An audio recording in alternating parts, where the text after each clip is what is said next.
Estão vendo minha tela aí, né?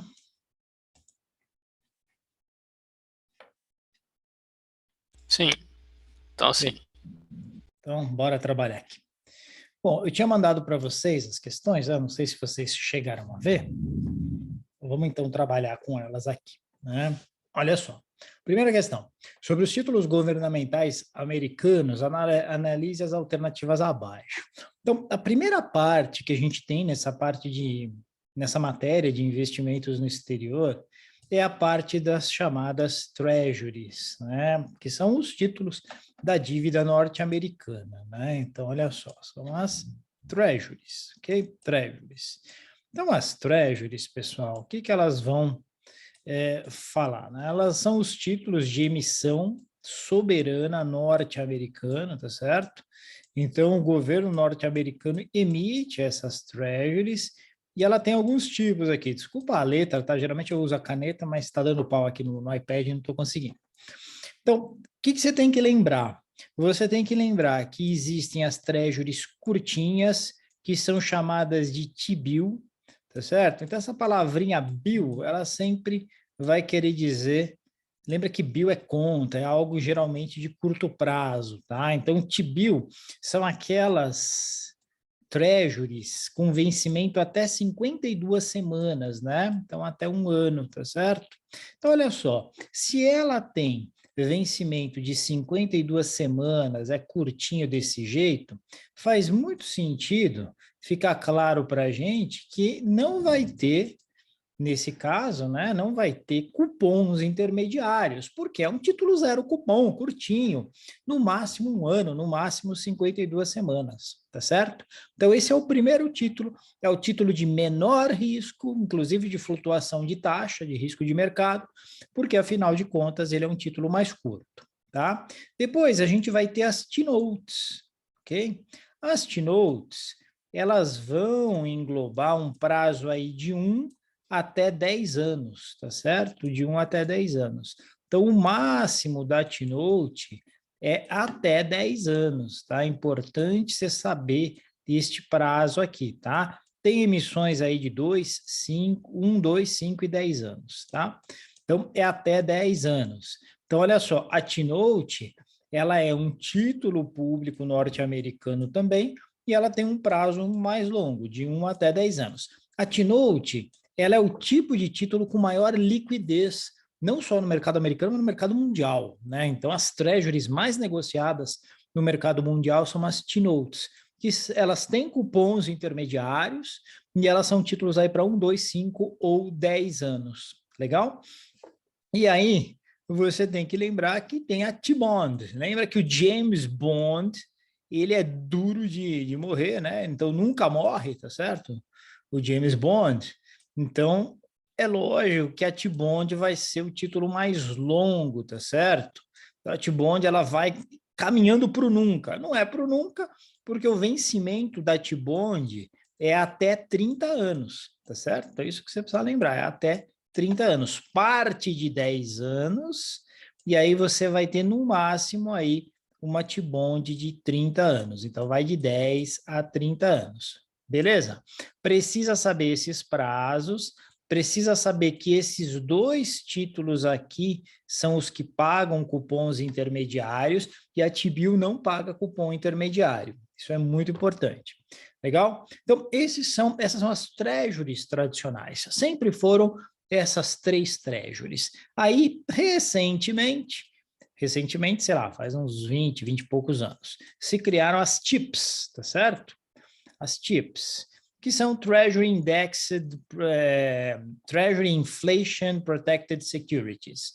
O que isso quer dizer? Que são títulos indexados à inflação e, portanto, eles protegem o investidor da inflação. Se a gente começa a ter inflação muito alta, como a gente tem vivido aí nos últimos meses, né?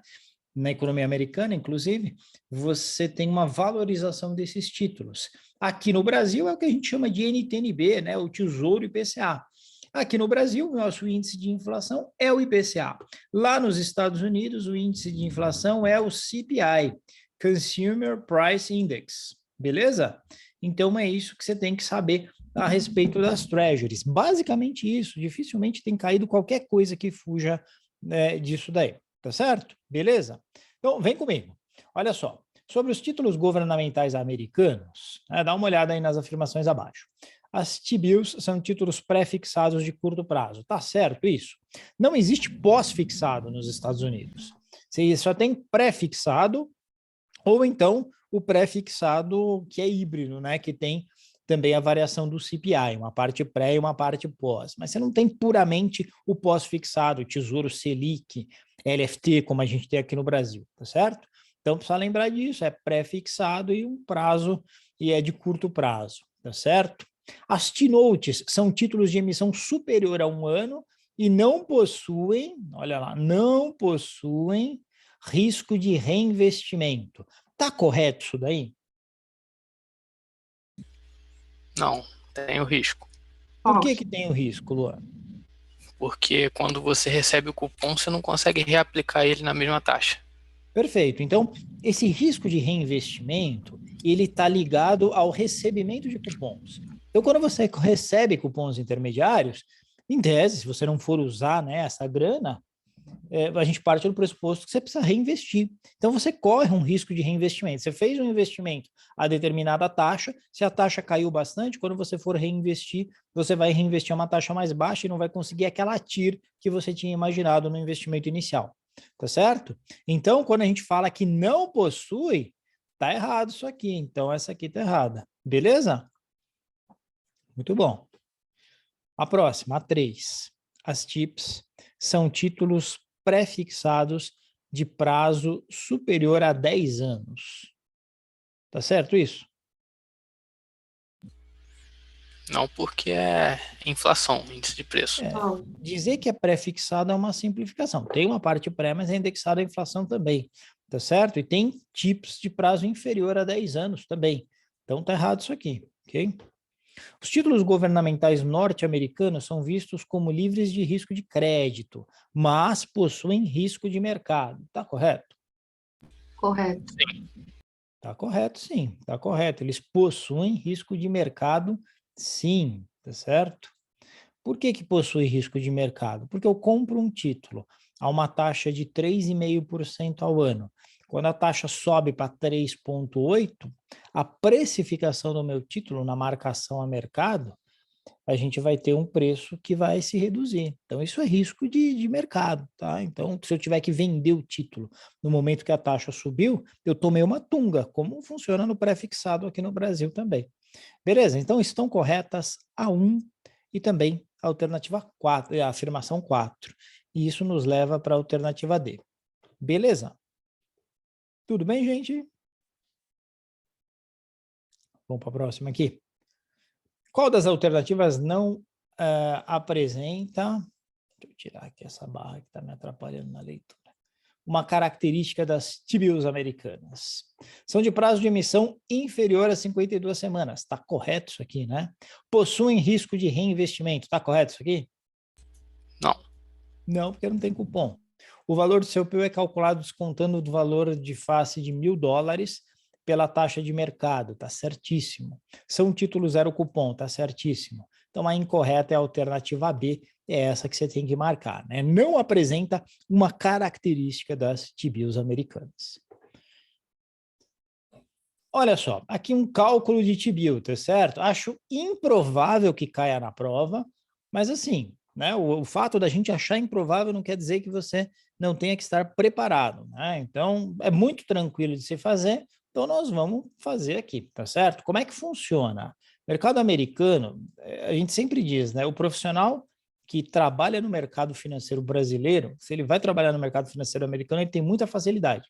O mercado financeiro americano é muito simples do ponto de vista matemático, né? De taxa de juros e tal, tá certo? Então, o que acontece? Esse 1%, ele é ao ano, tá certo? Quanto que vai ser esse 1% na taxa diária? Você divide por 360, tá bom? Sem constrangimento nenhum. É juros simples. Então, 1% é a taxa ao ano, divide por 360 dias corridos, essa é a sua taxa diária. A T-bill ela é precificada assim, 360 dias corridos, tá? E aí você multiplica pelo prazo da T-bill, que é 159 dias, 159 dias corridos, tá certo? Essa vai ser a taxa deste período, tá certo? 1% divide por 360, multiplica por 159. Vou fazer aqui na minha HP, tá?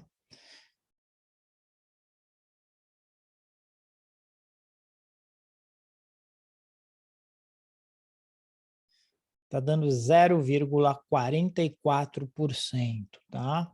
Para ser mais exato, né? 0,4417%. Isso é no período, tá certo? Isso é no período. Mas cuidado, essa, gente, não é uma taxa efetiva. Como é que funciona o cálculo de Treasury Bill? É assim. Isso quer dizer que esse vai ser o valor do desconto em cima de $1.000. O valor do desconto é valor do desconto.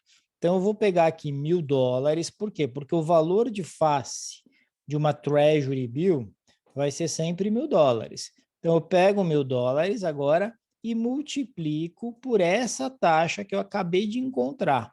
$1.000, então eu vou fazer vezes 0,4417%.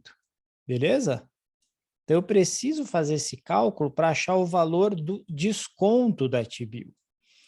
Beleza? Então vamos fazer isso aí. Quando eu faço esse cálculo aqui, eu chego em $4,41,67. Então, 4,41,67. Beleza? O que é esse 4,41,67? É quanto o valor do desconto pelo qual a T-Bill está sendo negociada. Tá certo? Então, na prática, o que vai acontecer? O valor da T-Bill vai ser $1.000, que é o valor de face, né?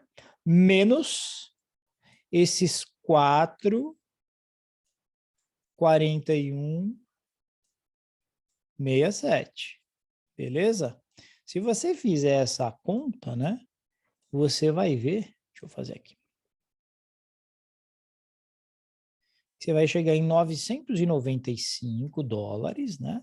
$995, 5833, 5833.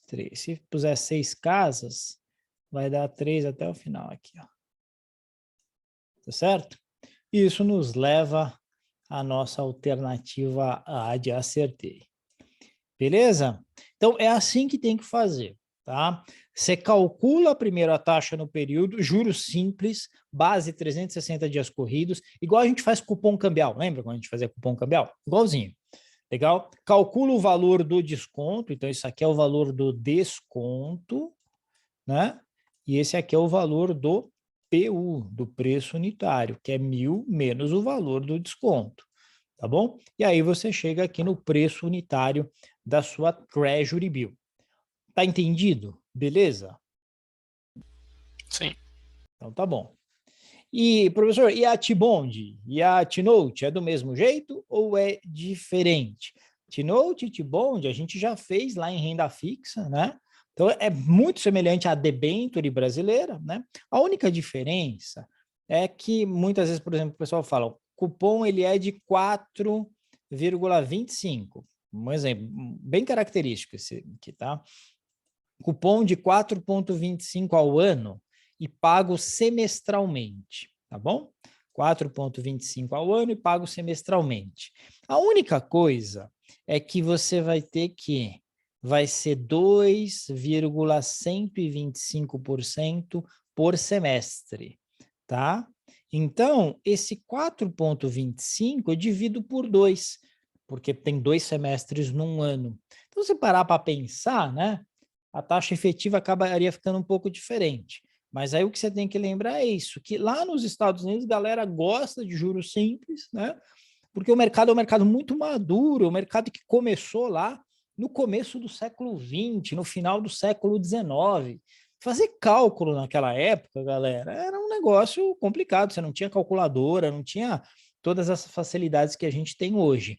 Então, como é um mercado muito antigo, se convencionou sempre a utilização de juros simples, que era muito mais fácil. Aí os caras pensavam, pô, então esse papel aqui tem um cupom de 5% ao ano, só que paga cupom a cada 6 meses. Ah, show de bola. 5% ao ano é 2,5% ao semestre de cupom, dividindo por 2 assim mesmo, entendeu? Então, isso que você tem que pôr na sua cabeça. É a única diferença para qualquer título de renda fixa, de debênture que a gente calcula aqui no Brasil. Isso falando de T-Note, T-Bond e assim por diante.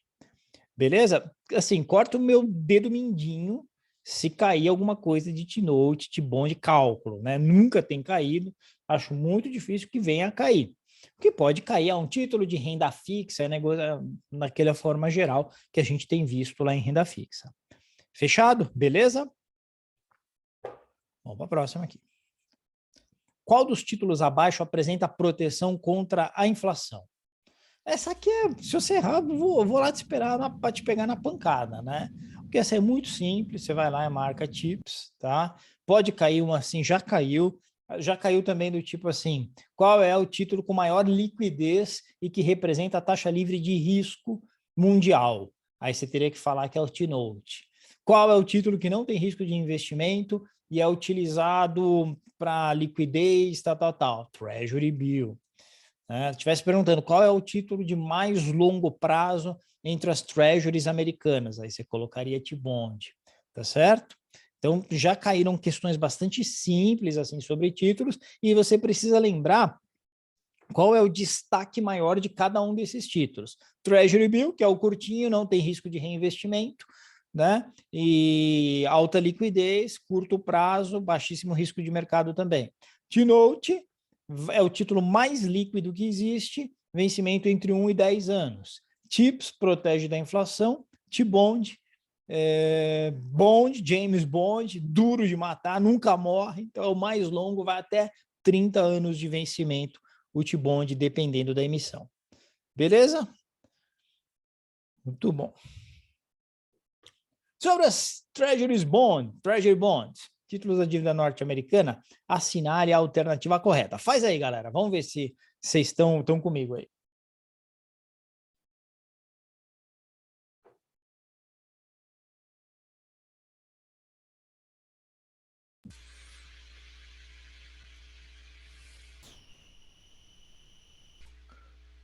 Ah, tá correto? Ah, não. Ah, não tá, porque tá dizendo que prazo inferior a 5 anos, né?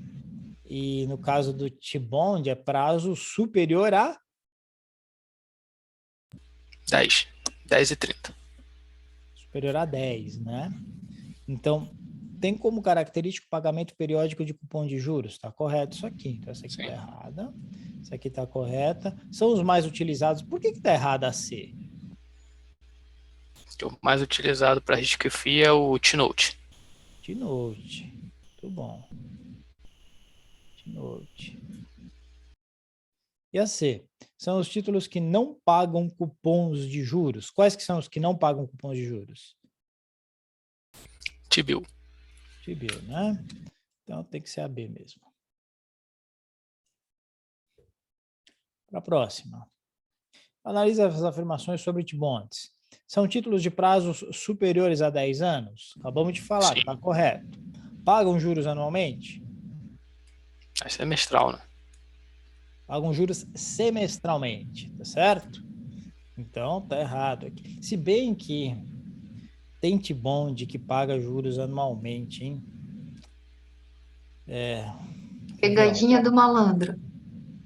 Você tem T-Bond que paga juros semestralmente e anualmente. Eu não sei, mas eles iam tirar de circulação. Eu não sei se já está valendo. Deixa eu até dar uma pesquisada aqui.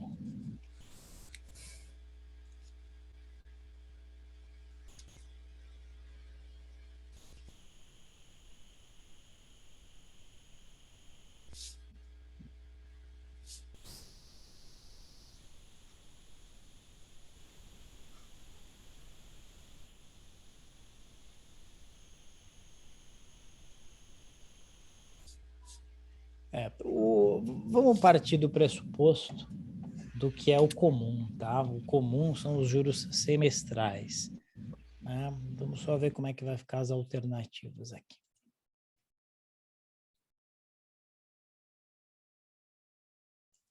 Peraí, gente, fiz coisa errada.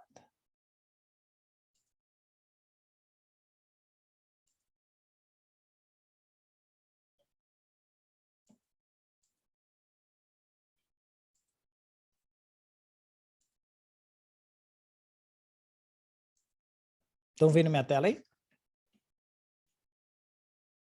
Sim. Beleza. Bom, vamos pôr errado aqui. Vamos ver como é que ficam as alternativas. No vencimento, maturity date, o investidor recebe o valor de face do título. Tá correto isso aí? Mais um cupom, né? Mais o último cupom. Mas é fato que ele recebe o valor de face, né? Algumas séries de T-bonds são emitidas com cláusulas de recompra de 5 ou 10 anos antes do vencimento, né? A chamada cláusula de call option. Pessoal, vocês lembram de derivativos? Quando você tem uma call, você tem um direito ali, não tem? Então, pensa comigo. Se você tem uma T-bond com cláusula de recompra de 5 ou 10 anos antes do vencimento, o que o governo americano está fazendo? Lança esse título, mas se tiver conveniente para ele pode recomprar esse título. Então, nesse caso, o governo pode recomprar os títulos e o investidor terá a obrigação de aceitar caso a taxa de juros venha a cair. Então, ele pode fazer isso. Olha que interessante, né? Tá correto isso daí. Então, se existe essa cláusula de call option, esse papel ele é menos atraente ao investidor do que um papel que não tem call option. E é por isso que normalmente ele é negociado a uma taxa ligeiramente superior, tá? Quando isso acontece. Então tá correto isso daí. Então estão corretas aí 1, 3 e 4, tá certo? 1, 3 e 4. Alternativa C, é isso mesmo. Tá? Muito bom. Felipe, eu olhei aqui também, o T-bond no site do Tesouro tá só semestral o cupom. Só semestral mesmo? É. Então tá E bom. nem aparece a opção de 10 anos. Quem quer comprar agora é só 20 ou 30. É mesmo? O mais curto é 20? É, Legal. Muito tá bom. pagando 3,875 Para 20? para 20. Andou caindo, já foi maior que isso, né, recentemente? Já vai entrar? Ah. Não, sei lá. Nunca. Acho que ainda não é momento, não, mas eu acho que em algum tempinho vai valer a pena. Olha lá. Analise as seguintes afirmações sobre as TIPS. Né? Então vamos lembrar que as TIPS são os títulos indexados ao Consumer Price Index, o CPI. Né? Então, olha só, como é que funcionam as TIPS? Cuidado com isso, que isso já foi muitas vezes tema da prova. Como é que funciona a TIP? A TIP, você vai lá e compra uma TIP. Então, imagina que você compre por 1% mais CPI, tá certo? Você foi lá e comprou por 1% mais CPI. Legal? Muito bem. Aí tem um valor de emissão, um valor nominal, né? Então, imagina que fosse $1.000 o valor de emissão dessas TIPS. Por regra, imagina que você tem uma deflação muito forte. Lá no vencimento, o investidor ele nunca vai receber menos do que o valor nominal, mesmo que a deflação tenha levado o título até um valor inferior aos $1.000. Tá? Então, essa é uma regra das TIPS, mas isso só lá para o vencimento. Agora, imagina o seguinte, você vai lá e compra hoje a 1% mais CPI. Você segura por 2 meses. E nesses 2 meses, o CPI foi bem para baixo. Imagina que nós tivemos uma deflação aí, CPI caiu 3%, 1% menos 3% nesse prazo, e esse 1% era base ano, né? Em, sei lá, em 2 meses, deu uns 0,2 mais ou menos. menos 2% ou menos 3% que foi o CPI, deu deflação. Você perdeu o dinheiro, tá? Então é assim que funciona. Para cima você ganha a inflação, para baixo você perde. Tem uma proteção que o valor mínimo que você vai receber é o valor de face, nunca vai pagar menos que o valor de face. Mas isso não quer dizer que se houver deflação, você não será afetado por essa deflação. Beleza? Então vamos lá. Então são um tipo especial de títulos emitidos pelo Tesouro Americano que são corrigidos pela inflação medida pelo Consumer Price Index. Boa, beleza. Assim como os outros títulos de longo prazo do governo, os TIPS pagam juros semestralmente e no vencimento o investidor recebe o valor de face corrigido pela inflação acumulada. Os prazos de emissão são 5, 10 e 20 anos. Tá correto, né? Tá certinho. Sim. Sua grande função é proteger o poder de compra do investidor no longo prazo. Lembrando que os cupons são calculados sobre o valor de face corrigido até a data de pagamento. Tá certo? Tá certo isso aqui?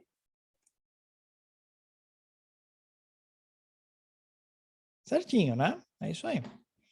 Caso haja deflação no tempo em que ficou com o título, mantendo o título até o vencimento, o investidor terá o rendimento da taxa prefixada contratada menos o valor da deflação. Entretanto, o título não poderá ter valor inferior ao seu valor de face. Também está corretinha, tá certo? As 4 afirmações estão corretas. 1, 2, 3 e 4. Você marca a alternativa D. Beleza?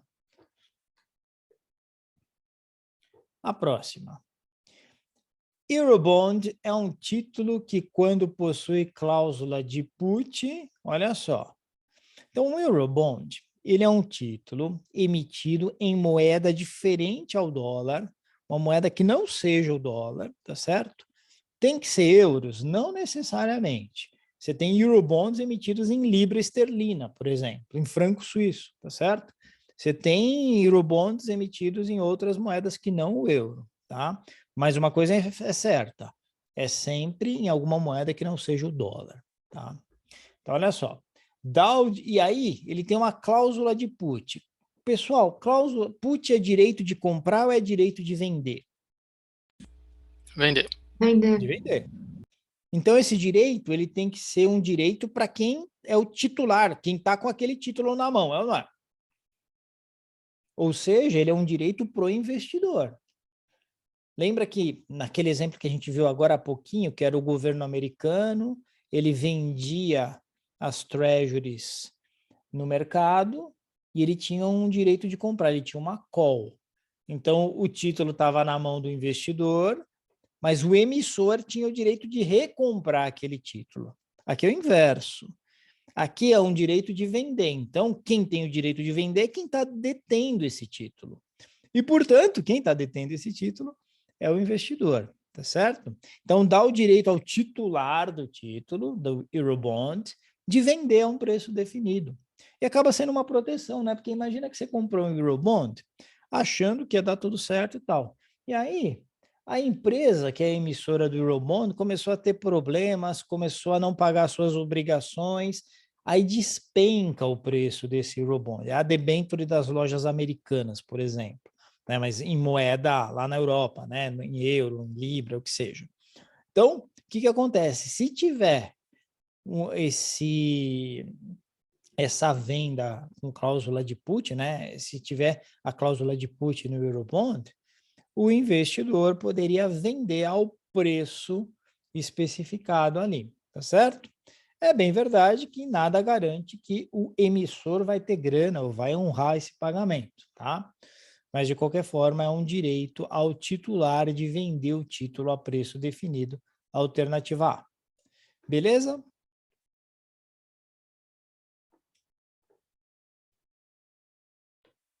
Sobre o mercado americano, analise as seguintes afirmações. Bom, estamos craque aqui, né? Vamos lá.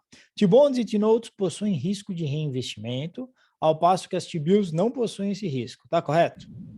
Certo. Corporate bonds possuem um amplo mercado secundário e para um mesmo emissor apresentam taxas inferiores às preferred stocks. Vamos falar um pouquinho disso?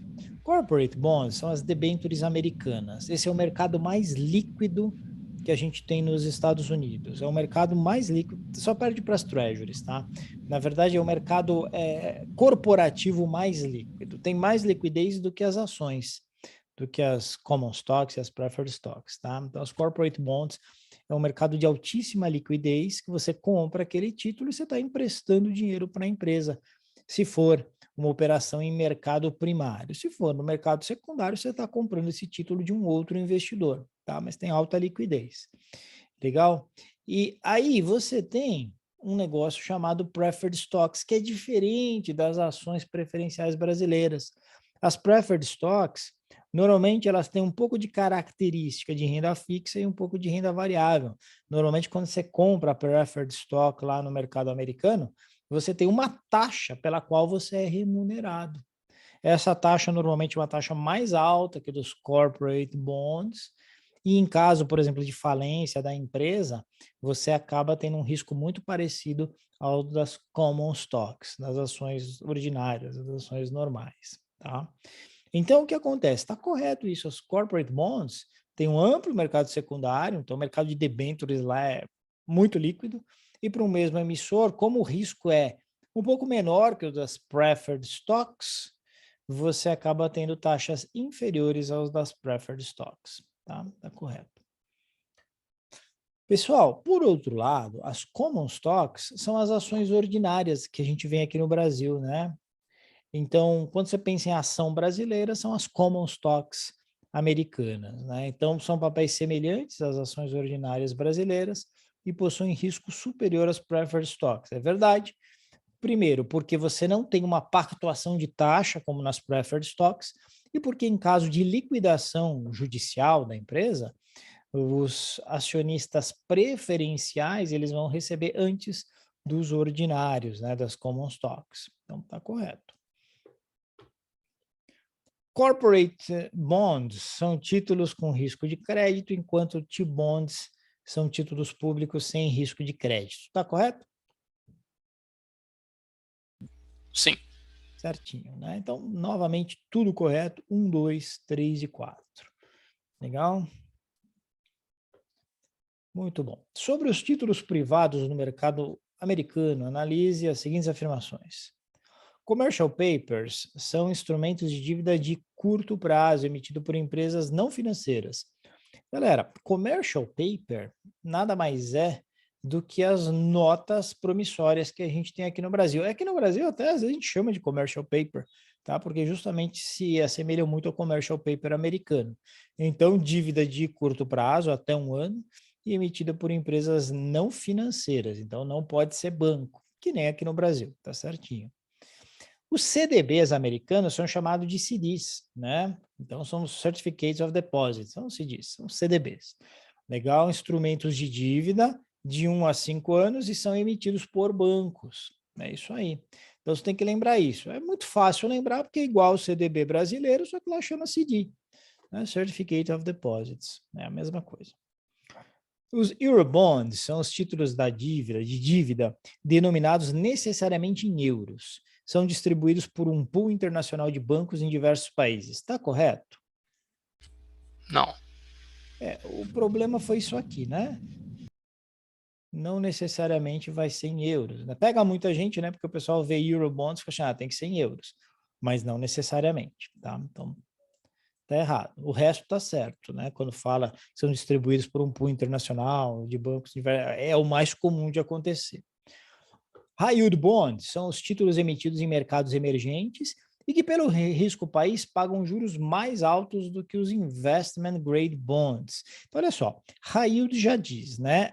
Taxa alta. Se a taxa é alta, o risco é alto. Legal? Mas é o quê? É o risco corporativo. Então, isso aqui são corporate bonds emitidos lá nos Estados Unidos. Você tem investment grade bonds, que é um tipo de corporate bond, tá certo? Com baixo risco de crédito e taxas mais baixas. E você tem os high yield bonds, que são títulos de empresas menos conhecidas, de empresas com menos geração de caixa, com negócios mais arriscados e assim por diante. Mas é corporate bond lá do do mercado americano, né? Das empresas do mercado americano. Então, não tem nada a ver com títulos emitidos em mercados emergentes, tá? Isso aqui tá errado, beleza? Então, essa aqui tá errada. Estão corretas 1 e 2. Marca a alternativa A. Muito bom. A 11, essa aqui já caiu pelo menos umas 2 vezes na prova que eu me lembre, tá? Então, são ETFs e Closed-End Funds. ETFs e Closed-End Funds. São 2 tipos de fundos de investimento negociados em bolsa lá nos Estados Unidos, mesma coisa, tá? Só que o ETF, ele é um fundo passivo e o Closed-End Fund é um fundo ativo, tá certo? É a única diferença, quer dizer, acaba, tudo bem, é a única diferença. E pelo fato de ser assim, os closed-end funds, eles vão buscar um retorno muito superior da média do mercado. Então, eles vão poder ter alavancagem, vão poder usar derivativos, vão poder fazer coisas que os ETFs não podem. Mas o modus operandi é semelhante, né? Porque eles emitem um número de cotas, né? Fazem uma captação, emitem um número de cotas, e aí depois essas cotas são negociadas na Bolsa Americana. Só que os ETFs são um veículo de replicação de benchmarking, quando eu quero investir, por exemplo, em mercados emergentes, quero investir no setor elétrico, quero investir no que quer que seja, né? Tem até, engraçado, né? Lá nos Estados Unidos, se você quiser investir em dólar na Bolsa Brasileira, você consegue comprar um ETF de mercado brasileiro, que ele replica o desempenho da Bolsa Brasileira. Tem um outro ETF lá no mercado americano que ele replica o desempenho das small caps aqui no Brasil, tá certo? Mas sempre está baseado no benchmark. Os closed-end funds, não. Closed-end funds tem gestão ativa buscando ter um retorno superior ao do mercado. Legal? Muito bem. Então, vamos dar uma olhada aqui. Closed-end funds emitem um número fixo de cotas, perfeito, né? Faz o IPO, enquanto ETFs podem criar ou eliminar cotas por meio de um participante autorizado, que é normalmente uma grande instituição financeira. Não, tá certo? Não. Quer dizer, sim, no caso, né? Porque tudo bem, o que acontece? Deixa eu só explicar melhor. Aí o ETF, ele emite aquelas cotas iniciais, mas depois ele pode emitir novas e eliminar novas cotas, e aí essas novas cotas são negociadas no mercado de bolsa, tá? Então, quando eu, investidor, quero comprar cotas do ETF, eu vou lá no mercado de bolsa. Mas pode haver um aumento de capital desses ETFs por meio de emissão de novas cotas, e aí você tem um participante autorizado, que é quem faz isso daí, tá? Então, tá correto isso aqui.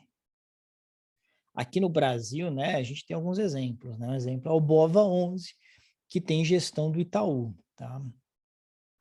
ETFs possuem predominante gestão passiva, enquanto closed-end funds normalmente possuem gestão ativa, tá certinho. ETFs são negociados em bolsa ao contrário de closed-end funds, está errado. Closed-end funds também são negociados em bolsa. Nenhum desses tipos de fundos podem ter operações de derivativos com objetivo de alavancagem. Está errado. ETF é verdade, porque ele vai replicar o benchmarking, não faria sentido ele ter alavancagem. Mas o closed-end fund, não. Closed-end fund, ele quer entregar um retorno superior para o seu cotista, né? Então, tá errado essa daqui. Então, corretas 1 e 2, marca lá 1 e 2.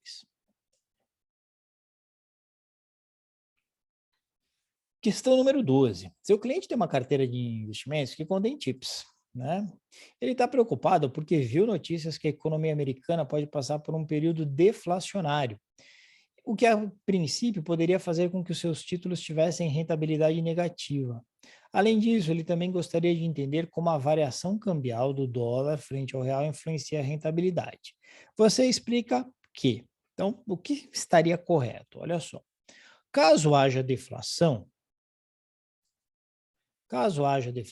o CPI será negativo e as TIPS podem sim ter rentabilidade negativa. Beleza.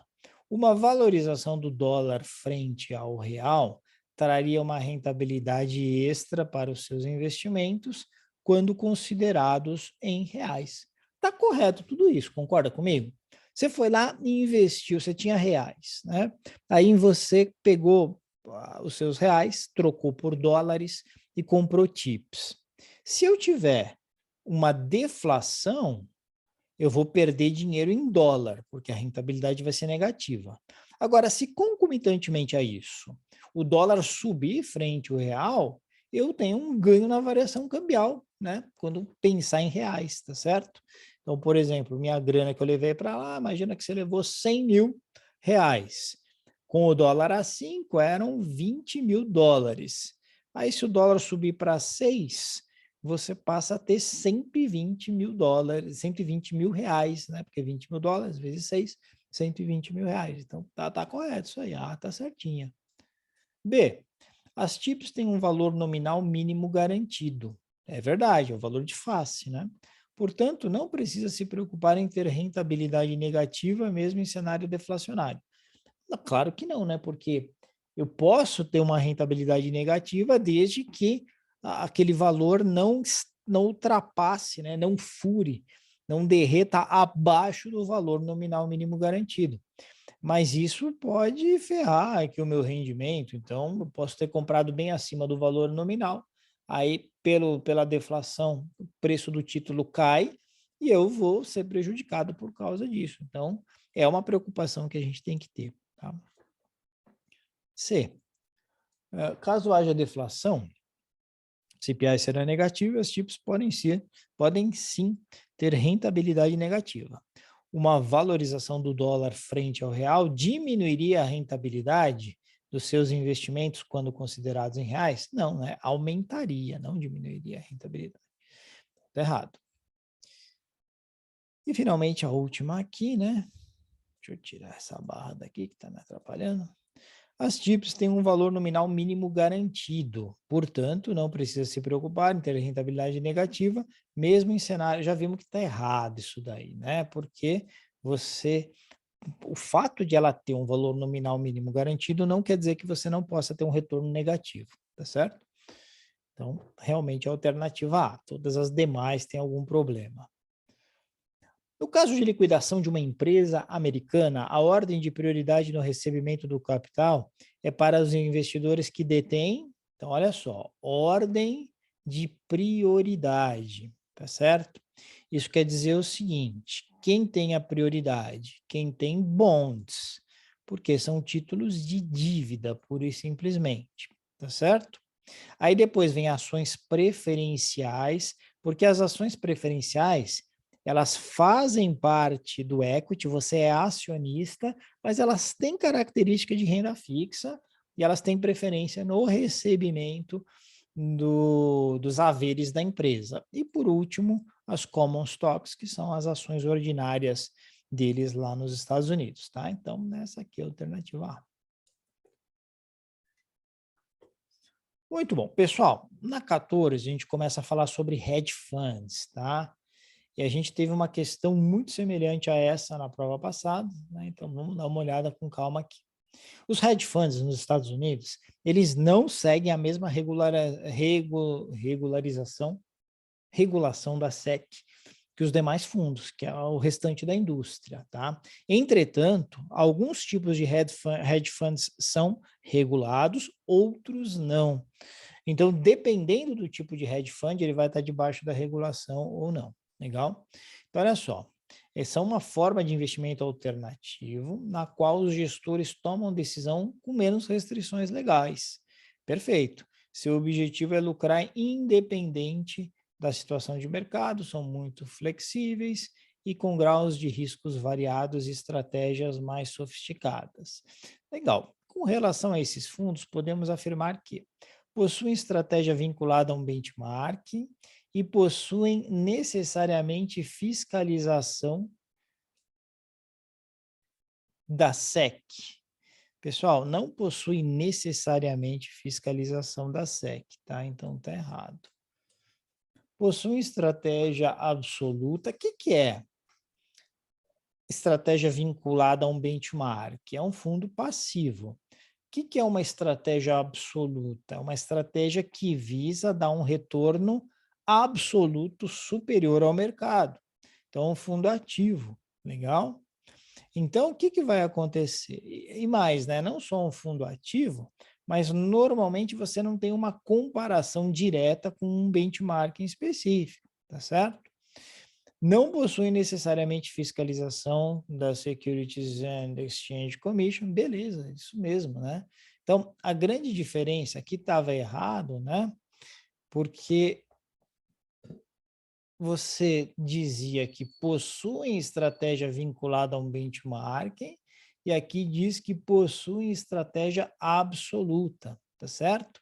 E, de fato, não possuem necessariamente fiscalização da SEC. Podem ser fiscalizados dependendo da classe de hedge fund, pode ser fiscalizado ou não. Então, a B está correta. Legal? Aqui está errado porque fala que possuem necessariamente a fiscalização, e aqui está errado porque diz que está vinculado a um benchmark, tá? Então, realmente, a alternativa B de bola. O próximo, para a gente finalizar, esse é o último aqui, olha só. Uma das alternativas que investidores possuem para alocação de capital no exterior são os hedge funds, também conhecidos, a mesma coisa, né? E aí, olha só, é a mesma forma, só que, quer dizer, o mesmo conteúdo, os mesmos princípios, mas numa forma diferente, né? Não estão necessariamente sob supervisão da SEC, está correto. São fundos descorrelacionados com o mercado.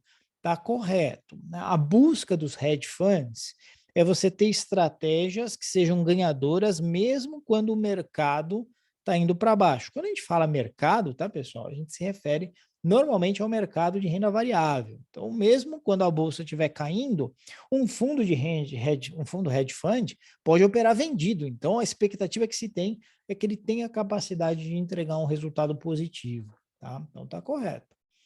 São limitados a investimentos somente em ações? Não, não é verdade. Tem vários tipos de investimentos que eles podem fazer. São apenas para investidores qualificados? Está correto, tá? No mercado americano, hedge funds são tão somente para investidores qualificados.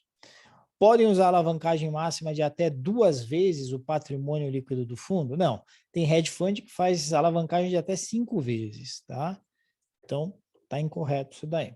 Estão corretas, então, 1, 2 e 4. Ou seja, não há um nível de alavancagem preconizado ou que trave os hedge funds. Tá? Então, 1, 2 e 4, alternativa B. Beleza? E aí, pessoal, dúvidas? Felipe, essa parte da prova, ela trata só de opções de investimento no exterior? Não cai aquela parte de offshore, PIC, ou seja, como que a pessoa vai fazer para operar lá fora? Isso está fora ou é outro módulo? Isso daí está fora só no módulo 5, que normalmente se pergunta, tá? Que geralmente é uma questão envolvida com a situação tributária, tá? Ah, beleza. Nunca caiu nada falando da estrutura do veículo de investimento no módulo 2. Show. Beleza? Muito bom, galera. Eu vou fazer o seguinte, estou terminando aqui os 2 simulados do módulo 1 e do módulo 2 a mais, vocês têm 4 na plataforma, detona aqueles 4, tá? Vou colocar mais 2 simulados do módulo 1 e do módulo 2, enquanto a gente está fazendo agora módulo 3 e 4, lá com o Vlad, e aí a gente vai chegando já na reta final. Agora é hora de dar um sprint. Então, quem puder dedicar mais tempo agora para fazer muita questão, para ficar muito treinado, agora é a hora, tá? Esses simulados que eu vou colocar é quase tudo com questão que caiu nas últimas 2 provas, tá? Então vai ser com foco muito forte nesse novo modelo aí da Fundação Carlos Chagas. Combinado, gente? Beleza. Tá bom, Beleza. vejo vocês amanhã. Amanhã a gente tem a segunda parte de Previdência. Eu vou estar junto aí com vocês e com o Vlad, tá bom? Beleza, Professor, o módulo falar. 2 ele finalizou hoje, então, nesse processo. Eu acabei não pegando a aula de ontem, então ele acaba finalizando aqui, né? Isso, exatamente. Vale muito a pena pegar os materiais das aulas ao vivo, tentar resolver de novo, né? Além dos simulados, tenta resolver de novo. Ficou com alguma dúvida, vai lá na resolução, tá? Porque é muito o que tem caído, tá? Então, foca nisso agora. Agora é tempo para ficar muito treinado nas questões. Não, fechou. O Fechado, Ciro. gente? O Ciro é meu colega de trabalho, eu acabei descobrindo hoje. Então, aqui é? no. Ei, Ciro, você é assessor do Bradesco? Sou sim, sou CPJ lá. Então, isso mesmo, pô. Eu tava conversando hoje no telefone, agora que eu tô vendo a foto dele aqui, falei, parceiro, é meu amigo de trabalho aqui. Agora que eu vi o Agora. nome. Legal. Beleza, valeu. Valeu, galera. Um abraço. Até mais. Valeu, abraço. Tchau, tchau. Tchau, tchau.